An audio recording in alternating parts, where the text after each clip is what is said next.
리오야담에 오신 여러분 환영합니다. 구독과 좋아요 눌러주세요. 오늘의 야담 시작합니다. 옛날 옛적 숙종 임금이 다스리던 시절이었습니다. 한양 남촌 골목 깊숙한 곳에 기와집 한 채가 자리하고 있었지요. 겉으로 보기엔 번듯한 양반가였으나 그 안을 들여다보면 음산한 기운이 가득했습니다. 대문 앞을 지나는 이들은 을에 고개를 돌렸고 하인들은 말을 아꼈습니다. 이 집안에서는 시어머니의 권세가 법보다 무섭다는 소문이 자자했기 때문이었지요. 밤이면 담장 너머로 며느리의 울음소리가 새어나왔고 이웃들은 그저 쉬쉬하며 모른 척할 뿐이었습니다. 매서운 바람이 부는 겨울날에도 그 집 안채의 냉기는 더욱 차가웠습니다. 그해 가을, 이 집안에 새로운 며느리가 들어왔습니다. 윤소연이라는 이름의 여인이었지요. 몰락한 사족 집안의 딸로 친정은 한때 벼슬을 지낸 가문이었으나 이제는 쇠락하여 끼니를 잇기도 어려운 처지였습니다. 소연의 얼굴은 단정했고 눈빛은 맑았습니다. 처진사를 올릴 때도 허리를 깊이 숙이며 공손히 절을 올렸지요. 어머님께 인사드립니다. 그러나 그 고운 얼굴 뒤에 그 조용한 태도 아래에는 남다른 무언가가 숨어 있었습니다. 상황을 읽는 예리한 눈과 무너지지 않는 강단이었지요. 소연은 시댁 식구들을 살펴보며 속으로 생각했습니다. 이곳에서 살아남으려면 절대 약한 모습을 보여서는 안 된다고 말입니다. 소연의 시어머니는 정씨 부인이었습니다. 집안 사람들은 그녀를 두려워했고 하인들은 그녀의 그림자만 봐도 몸을 움츠렸지요. 정씨 부인은 이미 며느리를 셋이나 쫓아낸 악명 높은 여인이었습니다. 첫째 며느리는 석 달 만에 친정으로 도망쳤고 둘째 며느리는 1년을 버티지 못하고 병들어 죽었습니다. 셋째 며느리는 견디다 못해 머리를 깎고 절로 들어갔지요. 정씨 부인의 말 한마디에 집안의 모든 일이 결정되었습니다. 남편인 영감마저도 그녀 앞에서는 고개를 들지 못했지요. 이 집안의 법은 곧 나의 말이다. 정씨 부인은 을에 이렇게 말했습니다. 소연의 하루는 새벽 4시에 시작되었습니다. 찬물에 손을 씻고 부엌으로 가 아침 진지를 준비해야 했지요. 밥을 짓고 국을 끓이고 나물을 무치는 일 그 모든 것을 시어머니가 지켜보며 트집을 잡았습니다. 국이 짜다. 밥이 설익었다. 손이 느리구나. 매일같이 쏟아지는 꾸지람이었습니다. 소연은 그때마다 고개를 숙이고 죄송합니다 하고 답했지요. 다른 며느리들은 이런 모욕을 견디지 못하고 울거나 대들었지만 소연은 달랐습니다. 그녀는 평온한 얼굴로 모든 것을 받아들이는 듯 했지요. 하지만 그 웃음 아래에는 가시가 깔려 있었습니다. 소연은 시어머니의 말 한마디, 행동 하나까지도 놓치지 않고 마음에 새겨두었습니다. 언젠가 쓸 날이 올 것이라고 그녀는 믿었지요. 혼이 난 지 보름이 지난 어느 날이었습니다. 정씨 부인은 일부러 쌀독에 쌀을 숨겨두고는 소연을 불러 세웠습니다. 며느리, 쌀이 사라졌다. 내가 몰래 친정에 보낸 게 아니냐? 안채에 모인 하인들이 숨죽이며 지켜보는 가운데 소연은 무릎을 꿇었습니다. 어머님, 소연은 그런 일이 없습니다. 없다고? 그럼 쌀이 저절로 날아갔단 말이냐? 정씨 부인의 목소리가 날카로웠지요. 다른 며느리들은 이런 모함에 억울함을 참지 못하고 소리를 높였다가 더 큰 벌을 받았습니다. 하지만 소연은 변명하지 않았습니다. 그저 조용히 머리를 조아릴 뿐이었지요. 소연이 잘못했습니다. 용서해 주십시오. 그 모습에 정씨 부인은 오히려 김이 빠진 듯 했습니다. 며느리가 대들어야 더 혼을 낼 수 있었는데 그저 고개만 숙이니 맥이 풀렸던 것이지요. 소연은 그날 밤 혼자 생각했습니다.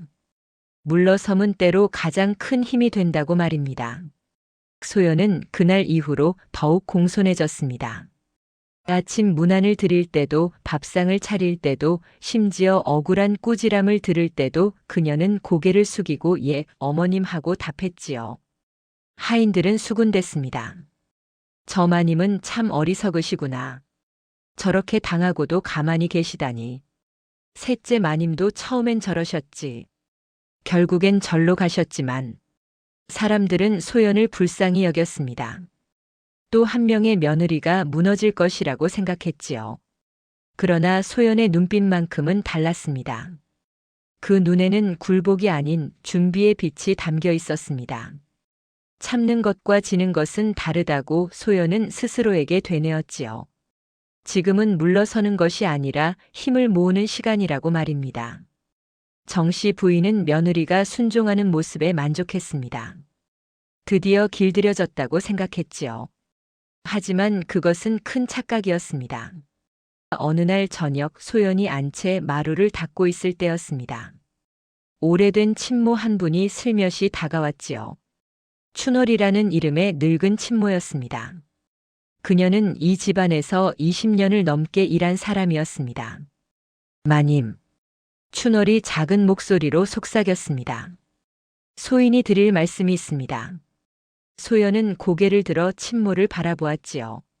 친모의 눈에는 연민과 함께 무언가 다른 감정이 담겨 있었습니다. 안주인 마님께는 약한 것이 하나 있지요. 소연의 귀가 번쩍 열렸습니다. 무엇입니까? 마님께서는 사주와 흉몽에 유난히 약하십니다. 젊은 시절 무당의 말을 듣고 크게 다친 일이 있으신 후로 그런 이야기만 나오면 마음이 흔들리시지요. 춘월은 조심스럽게 말을 이었습니다. 그리고 또 하나 마님께서는 며느리들이 대들거나 울면 더욱 세게 나가시지만 조용히 참는 며느리는 오히려 불안해하십니다. 뭔가 꾸미는 것 같아서 말입니다. 소연은 고개를 끄덕였습니다. 친모의 말이 모두 맞아떨어졌지요. 고맙습니다. 소연은 조용히 말했습니다. 그날 밤 그녀는 오랜 시간 생각에 잠겼습니다. 소연은 슬쩍 말을 흘렸습니다. 아침 진지를 드시는 정씨 부인 앞에서 마치 무심코 하는 말처럼 말이지요. 어머님, 소연이 간밤에 이상한 꿈을 꾸었습니다. 정씨 부인의 수저든 손이 멈췄습니다. 무슨 꿈이냐? 큰 까마귀가 안채 지붕에 앉아 우는 꿈이었습니다. 그런데 그 까마귀가 사람의 말을 하더이다. 이 집안에 조심해야 할 일이 있다고. 소연은 일부러 말을 흐렸습니다. 정씨 부인의 얼굴이 굳어졌지요. 계속 말해보거라. 그게 소연은 잘 모르는 일이라 감히 말씀드리기가. 소연은 고개를 숙였습니다. 정씨 부인은 그날 하루 종일 불안한 기색이었지요. 저녁이 되자 정씨 부인은 몰래 무당을 불렀습니다.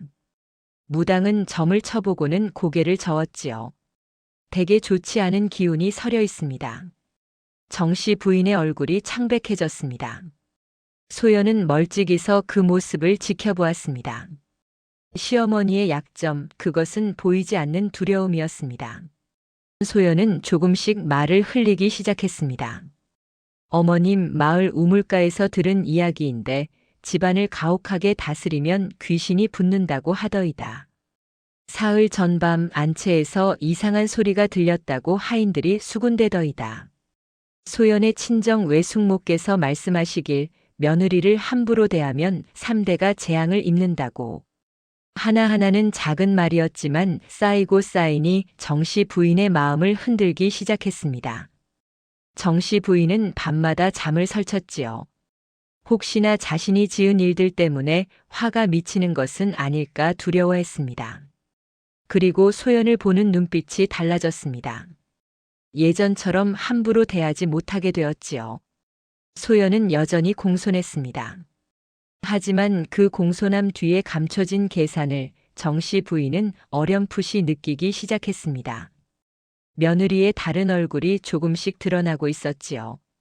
하인들도 변화를 눈치챘습니다.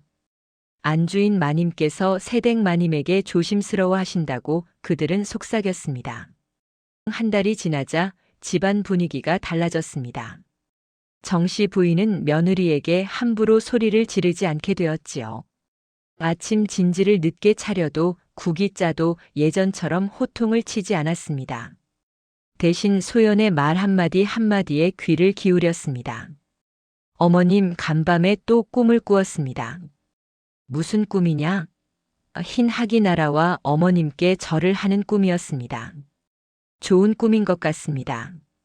그러면 정씨 부인의 얼굴이 환해졌지요. 소연은 공손한 말 뒤에 날 선 계산을 숨겼습니다. 좋은 꿈 이야기를 들려주어 시어머니를 안심시키고 나쁜 꿈 이야기로 불안하게 만들었지요. 정씨 부인은 점점 며느리에게 의지하게 되었습니다. 무슨 일을 결정할 때도 소연의 눈치를 보았지요. 하인들은 놀라워했습니다. 저 무서운 안주인 마님께서 세댁마님 말씀을 저리 들으시다니. 세상이 뒤바뀌는 것 아니겠소? 힘의 균형이 조금씩 기울고 있었습니다. 하지만 소연은 알고 있었지요. 이것은 시작에 불과하다는 것을 말입니다. 그러던 어느 날 정씨 부인의 친정 오라버니가 찾아왔습니다. 한양에서 벼슬을 하는 높은 양반이었지요. 정씨 부인은 오라버니에게 며느리 이야기를 털어놓았습니다. 오라버님, 이 며느리가 심상치 않습니다. 겉으로는 공손하나 속으로는 무언가를 꾸미는 듯합니다. 오라버니는 고개를 끄덕였지요. 그럼 내쫓아야지. 내가 좋은 명분을 만들어주마. 며칠 후 소연에게 누명이 씌워졌습니다. 친정에 몰래 은자를 보냈다는 죄목이었지요. 이 불효한 며느리를 당장 내쫓아야 합니다. 정씨 부인이 소리쳤습니다. 하인들이 모두 모인 마당에서였지요. 소연의 서방인 김도령은 어찌할 바를 모르고 쩔쩔맸습니다. 어머니와 아내 사이에서 꼼짝도 못하는 처지였지요. 소연은 벼랑 끝에 몰렸습니다. 이대로라면 친정으로 쫓겨나거나 더 나쁜 일을 당할 수도 있었지요. 하지만 소연의 눈빛은 흔들리지 않았습니다. 오히려 더욱 차분해졌지요. 어머님, 소연이 조용히 말했습니다. 소연에게 사흘만 시간을 주십시오. 진실을 밝히겠습니다. 그날 밤 친모 춘월이 소연을 찾아왔습니다. 마님, 소인이 말씀드릴 것이 있습니다. 춘월은 떨리는 목소리로 이야기를 시작했지요. 안주인 마님께서 이토록 며느리들을 괴롭히시는 데는 까닭이 있습니다. 무슨 까닭입니까? 안주인 마님께서도 옛날에는 며느리였습니다. 그때 시어머니께 참혹한 일을 당하셨지요. 춘월의 이야기는 길었습니다. 젊은 시절 정씨 부인은 아름답고 총명한 여인이었지요. 하지만 시어머니는 그런 며느리가 미웠습니다. 질투와 시기로 며느리를 괴롭혔지요. 매일 굶기고 매질하고 모욕을 주었습니다. 정씨 부인은 견디다 못해 아이를 잃었고 결국 마음의 병을 얻었지요. 시어머니가 죽은 후 정씨 부인은 집안의 주인이 되었습니다. 그리고 자신이 당한 고통을 며느리들에게 되갚기 시작했지요. 안주인 마님께서는 스스로도 괴로워하십니다. 하지만 멈출 수가 없으신 겁니다.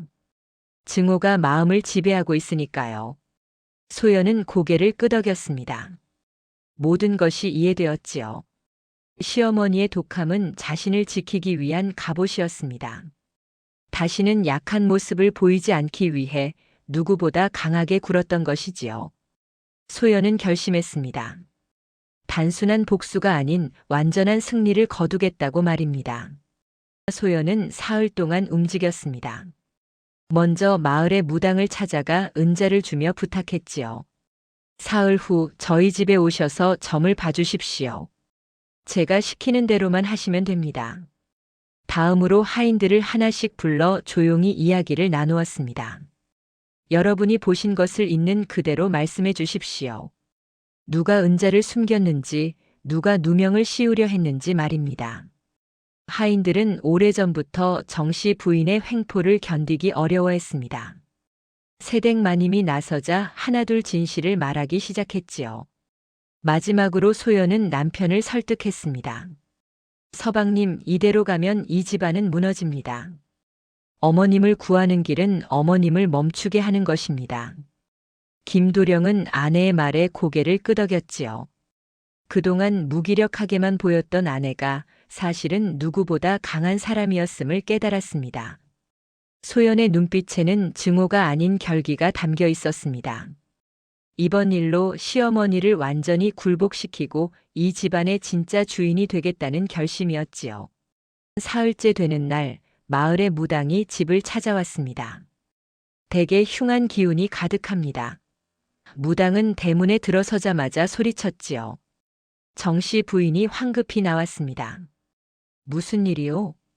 점괘를 보니 이 집안에 큰 화가 닥칠 조짐입니다. 그 화의 근원이 무엇인지 알아봐야 합니다. 무당은 안채로 들어가 재를 올리기 시작했습니다. 향을 피우고 방울을 흔들며 신내림을 받는 신용을 했지요. 보입니다. 보여요? 무당이 소리쳤습니다. 이 집안의 화는 억울하게 죽은 홀령들 때문입니다. 억울하게 죽은 홀령이라니? 며느리들입니다. 괴롭힘을 당하다 죽은 며느리, 쫓겨나 한을 품은 며느리들의 원한이 이 집을 감싸고 있습니다. 정씨 부인의 얼굴이 하얗게 질렸지요. 무당은 계속 이어갔습니다. 그 원한을 풀지 않으면 이 집안은 3대가 망합니다. 자손이 끊기고 재산이 사라질 것입니다. 정씨 부인은 그 자리에 주저앉았습니다. 그동안 억눌러 두었던 죄책감이 한꺼번에 밀려왔지요. 소연은 조용히 지켜보았습니다. 흉몽의 주인이 바뀌는 순간이었습니다. 이제 두려워해야 할 사람은 며느리가 아니라 시어머니였지요. 그날 이후 정씨 부인은 완전히 달라졌습니다. 밤마다 악몽에 시달렸지요. 쫓아낸 며느리들이 나타나 자신을 원망하는 꿈이었습니다. 용서해 주십시오, 용서해 주십시오. 정씨 부인은 잠꼬대를 했습니다. 하인들은 안주인 마님이 미쳤다고 수군댔지요. 낮에도 정씨 부인은 제정신이 아니었습니다. 밥을 먹다가도 숟가락을 떨어뜨리고 사람들과 이야기하다가도 멍하니 허공을 바라보았지요. 친정 오라버니가 다시 찾아왔습니다. 누이, 정신 차리시오. 며느리 하나 때문에 이 모양이 되다니. 하지만 정씨 부인은 대답하지 못했습니다. 두려움이 그녀를 완전히 사로잡았지요. 마을에는 소문이 퍼졌습니다. 그 무서운 정씨 부인이 며느리의 저주를 받아 미쳤다고, 하늘이 벌을 내렸다고 말입니다. 정씨 부인은 스스로 파놓은 구덩이에 빠졌습니다. 수십 년 동안 며느리들을 괴롭히며 쌓아온 악행이 이제 자신을 짓누르고 있었지요. 집안 사람들은 그녀를 외면했습니다. 하인들도 남편도 심지어 아들까지도 등을 돌렸습니다. 정씨 부인은 완전히 고립되었지요. 소연은 시어머니를 완전히 무너뜨릴 수 있었습니다. 한마디만 더 하면 정씨 부인은 정말로 미쳐버리거나 아니면 스스로 목숨을 끊을 수도 있었지요. 그러나 소연은 멈췄습니다. 어느 날 저녁 소연은 정씨 부인의 방문 앞에 섰습니다. 안에서는 훌쩍이는 소리가 들렸지요. 소연은 조용히 문을 열었습니다. 어머님. 정씨 부인은 고개를 들지 못했습니다. 며느리 앞에서 처음으로 약한 모습을 보이는 순간이었지요. 소연아. 예, 어머님. 내가 너무 잘못했구나. 정씨 부인의 목소리는 떨렸습니다. 소연은 무릎을 꿇고 시어머니 곁에 앉았지요. 어머님께서도 옛날에 많이 힘드셨다고 들었습니다. 정씨 부인이 고개를 들었습니다. 며느리의 눈에 원망이 아닌 이해가 담겨 있었지요.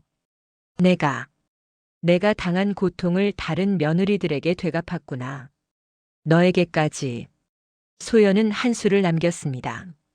시어머니를 완전히 짓밟는 대신 손을 내밀었지요. 그것이 진짜 승리라고 소연은 믿었습니다. 다음 날 아침 집안 식구들이 모두 안채에 모였습니다. 정씨 부인이 며느리에게 사죄하겠다고 했기 때문이었지요. 여러분 앞에서 말씀드립니다. 정씨 부인은 떨리는 목소리로 말했습니다. 저는 오랜 세월 며느리들을 괴롭혀왔습니다. 제가 옛날에 당한 고통 때문에 제 마음의 상처 때문에 다른 사람들을 아프게 했습니다. 사람들은 숨죽이며 지켜보았습니다. 그 무섭던 안주인 마님이 눈물을 흘리며 사죄하고 있었지요. 소연아. 정씨 부인이 며느리를 바라보았습니다. 내가 나를 무너뜨릴 수도 있었는데 그러지 않았구나. 내가 진짜로 강한 사람이구나. 소연은 정씨 부인 앞에 무릎을 꿇었습니다. 어머님, 이제 그만 괴로워하십시오. 과거는 과거입니다. 이제부터는 다르게 사시면 됩니다. 정씨 부인은 며느리의 손을 잡았지요. 손이 떨렸습니다. 고맙다, 소연아. 내가 나를 구해 주었구나. 안채에는 침묵이 흘렀습니다. 오랜 세월의 증오와 고통이 조용히 사라지는 순간이었지요. 하인들은 눈물을 닦았습니다. 김도령도 춘월도 모두가 이 순간을 지켜보았습니다. 독한 시어머니와 더 독한 며느리의 싸움은 끝이 났습니다. 하지만 이긴 것은 독함이 아니었습니다. 지혜와 인내, 그리고 마지막 순간의 자비였지요. 정씨 부인은 며느리 앞에서 처음으로 고개를 깊이 숙였습니다. 용서해다오. 소연은 시어머니를 일으켜 세웠습니다. 일어나십시오, 어머님. 이제 우리 함께 새로 시작합시다. 그날 그 집안에는 오랜만에 따뜻한 바람이 불었습니다. 겨울 내내 얼어붙었던 집안에 봄이 찾아온 것 같았지요. 저녁 무렵 소연과 정씨 부인은 단둘이 마주 앉았습니다. 소연아, 내가 어떻게 모든 것을 알았느냐? 친모 춘월에게서 들었습니다. 어머님의 과거를 말입니다. 정씨 부인은 고개를 끄덕였지요. 내가 22에 이 집으로 시집 왔을 때 나도 너처럼 곱고 얌전한 며느리였단다. 하지만 시어머니는 달랐지. 정씨 부인의 이야기가 이어졌습니다. 매일같이 굶기고 밤새워 일을 시키고 조금만 실수해도 회초리로 때렸다고 했지요. 임신했을 때도 쉬지 못하게 했고 결국 아이를 잃었다고 했습니다. 그날 밤 나는 맹세했단다. 언젠가 내가 시어머니가 되면 절대 약한 모습을 보이지 않겠다고. 며느리가 나를 무시하지 못하게 하겠다고. 그래서 며느리들을 괴롭히신 겁니까? 그렇다. 내가 당한 고통을 나도 모르게 다른 이들에게 되갚고 있었구나. 독함이 대물림된 것이지. 소연은 시어머니의 손을 잡았습니다. 어머님께서도 피해자였습니다. 하지만 이제는 그 고리를 끊어야 합니다. 내가 그 고리를 끊어주었구나. 나는 내게 패배한 것이 아니라 내게 구원받은 것이란다. 두 여인은 서로를 바라보았습니다. 더 이상 적이 아니었지요. 정씨 부인은 깨달았습니다. 진짜 강함은 다른 사람을 짓밟는 것이 아니라 용서하고 새로 시작하는 것이라고 말입니다. 소연도 깨달았습니다. 진짜 승리는 상대를 무너뜨리는 것이 아니라 상대를 일으켜 세우는 것이라고 말이지요. 그 후로 집안의 분위기는 완전히 바뀌었습니다. 정씨 부인은 더 이상 하인들에게 소리를 지르지 않았고 며느리를 괴롭히지도 않았지요. 오히려 소연에게 살림을 맡기고 뒤로 물러섰습니다. 소연아, 이제 내가 이 집안의 안주인이다. 내가 가르쳐 줄 것은 가르쳐 주마. 소연은 정식으로 집안의 살림을 맡게 되었습니다. 쌀독의 열쇠도 장롱의 열쇠도 모두 소연에게 넘어왔지요. 하인들은 놀라워했습니다. 세댁 마님께서 진짜 안주인이 되셨네. 그것도 싸우지 않고 이기셨으니 대단하신 분이야. 김도령은 아내를 새로운 눈으로 바라보았습니다. 이제야 자신의 아내가 얼마나 지혜로운 사람인지 깨달았지요. 당신이 이 집안을 구했소. 아닙니다, 서방님. 어머님께서 스스로를 구하신 겁니다. 저는 그저 계기를 만들었을 뿐이지요. 소연은 집안을 다스리되 정씨 부인처럼 독하게 굴지 않았습니다. 하인들을 공정하게 대했고 잘못을 저질러도 기회를 주었지요. 사람들은 말했습니다. 세댁 마님은 강하시지만 자비롭고 엄하시지만 따뜻하시다. 집안에는 웃음소리가 돌아왔습니다. 마당에서 아이들이 뛰놀고 부엌에서는 하인들이 노래를 불렀지요. 정씨 부인도 조금씩 변해갔습니다. 며느리와 함께 마당을 거닐고 이야기를 나누고 때로는 웃기도 했습니다. 집안의 주인이 바뀐 것이 아니었습니다. 집안의 방식이 바뀐 것이었지요. 세월이 흘렀습니다. 소연과 김도령 사이에는 아이가 둘이나 태어났지요. 정씨 부인은 손주들을 무척 사랑했습니다. 어느 봄날 정씨 부인이 소연에게 말했습니다. 소연아, 나는 내가 나를 이겼다고 생각했는데 그게 아니더구나. 무슨 말씀이십니까, 어머님? 너는 나를 이긴 것이 아니라 나를 살렸다. 그것이 진짜 승리였구나. 소연은 미소 지었습니다. 어머님, 승리나 패배 같은 건 없었습니다. 우리는 그저 서로를 이해하게 된 것뿐입니다. 마을 사람들은 여전히 그 집안 이야기를 했습니다. 하지만 이제는 다른 이야기였지요. 그 집안의 며느리가 참 대단하다더라. 시어머니를 이기되 무너뜨리지 않고 이기되 살렸다지 뭔가. 들었네. 겉으로는 공손하지만 속으로는 강철 같다던데. 공손함이 약함이 아니라는 걸 보여준 분이지. 소연은 여전히 공손했습니다.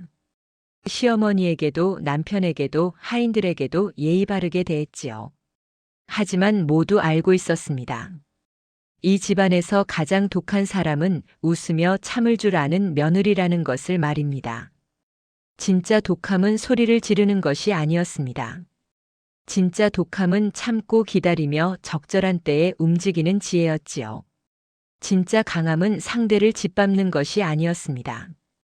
진짜 강함은 상대를 용서하고 새로운 길을 여는 자비였습니다. 소연은 그것을 보여주었습니다. 이 이야기는 우리에게 가르침을 줍니다. 세상에서 가장 강한 사람은 힘으로 제압하는 사람이 아니라 지혜로 품는 사람이라는 것을 말이지요. 때로는 물러서는 것이 이기는 길이고 때로는 용서하는 것이 승리하는 길입니다. 소연이 보여준 것처럼 진정한 승자는 상대를 무너뜨리는 사람이 아니라 상대와 함께 일어서는 사람입니다. 다음 영상을 빠르게 만나보시려면 좋아요와 구독을 눌러주세요. 그럼 더 재미있는 영상으로 찾아뵙겠습니다. 모두 행복한 하루 보내세요.